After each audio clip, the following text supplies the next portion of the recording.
Hey, what's up, guys? It's Kyle Jones. It's Jones Sport Fishing. I'm out on the river today. I just finished up a day on the water and just wanted to go over. We've had some questions since I've done a couple reports talking about bobber dogging, and we've had some questions on how is that set up and how do we rig, what kind of rod do we like, that kind of stuff. You can see I've got a number of different rods. They're all different colors, a little bit different brands. Got some gear together. Got some rod review test type kind of content coming your guys' way. So if you like all this and you're interested in different rods and stuff, stay tuned. We're gonna have some pretty cool stuff coming your way. It's gonna be a fun project. But anyway, kind of just the basics of what I like to do bobber dogging. So for me personally, it's a spinning reel. This is actually a Fluger President, but it doesn't have to be anything. This is just a general run-of-the-mill, affordable reel that they seem to hold up pretty well. But anyway, this is like the 2,500 or 3,000 size reel. I've got that spool with 30 to 50 pound braid. I haven't made up my mind which one I like more. The 50 tends to lay a little bit better, but I do like the capacity I get on the spool with the 30.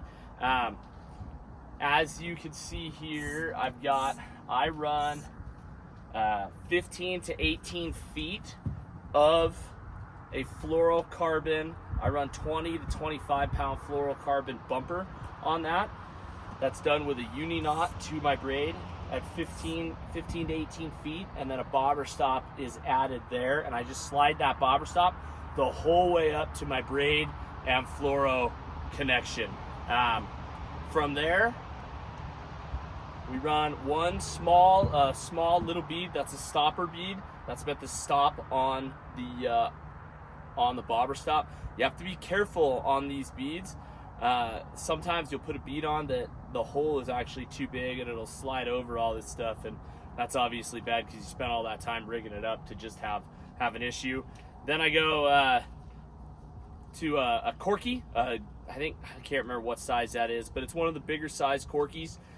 And I put that on top of my float. The whole reason I put that on top of my float is that way I can tell if the float's riding correctly. So when it's riding in the water, I want everything to be buttoned up tight on it like that. If the corky's not down on there, everything's not quite fishing right. It's I call it keeping the hat on there. So as long as the hat's down on him, we're good to go. If it's off, maybe we need to put a little more slack in, something might be fouled up, that kind of thing. And then there's multiple different ways you can do this. Some guys will run a bead. You can see here, this is real simple. I didn't put a bead. Some guys will actually also run a bobber stop here. That way, if you break off everything, you don't lose your float.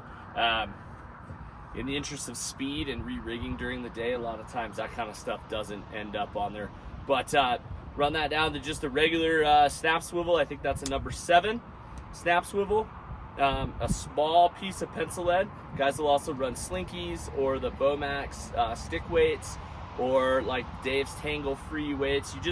You want a lead that's light enough it's going to slide along, but it's also got to be heavy enough to where it pulls everything down through. And then you run whatever you want on the business end. So I've got a little number 4 hook on here. I was running a little bit of eggs to finish up the day, but a bead, hard bead, B&R soft bead, any of those pegged bead setups or eggs work great underneath. So you can anything that you would drift fish, you can put underneath this. So what we do is when this all gets casted out, you cast out and you give it slack and you let that float slide all the way down on there. And the biggest advantages for me to bobber dogging is there's a little bit more going on than just drift fishing, but we get hung up way less. We're able to fish all sorts of different water. I'm able to fish deep, shallow, bouldery stuff, everything in between. And so I end up fishing more in between water. And I think at the end of the day, I spend less time hopping between spots and more time with my gear in the water. And I think that gets me more fish. So anyway, guys, that's our simple bobber dogging setup. We're going to have a review coming up on all of these rods as soon as we can get kind of the crew together, or I can get a little bit of time to do some of that. So we're gonna do some head-to-head competitions on rods, and anything from real budget. We're gonna be doing everything from real budget Okuma SST, the Lamaglass X11, the Lamiglass red line, and then all the way up to I've got a G Loomis, the IMX Pro Steelheader. So we're gonna go everywhere from a rod that's under $100 to over $500 setup. So that'll be pretty darn cool. So stay tuned for all that. I think our findings are gonna be quite interesting. So if you guys, with that said, oh, I didn't mention that. So I like a 9'2" to like a 9.5. This one actually, Loomis is actually 9'9". They didn't make one in the 8 to 12. But that said, I like an 8 to 12 pound. It's a medium. Some companies it's a medium light. That 8 to 12 range. I want something with a little bit of power, but I don't want it so stiff that it's heavy to hold in my hand all day long. So anyway, guys, yeah, keep an eye out for future stuff. If you guys appreciate this stuff, make sure you guys subscribe, like our videos, share our content. You know, it takes a little bit extra work to do this, but we're happy to do it. I know there's a lot of times I have had some of these questions in the past, and hopefully we can answer that. Make sure you guys comment down below any questions you have.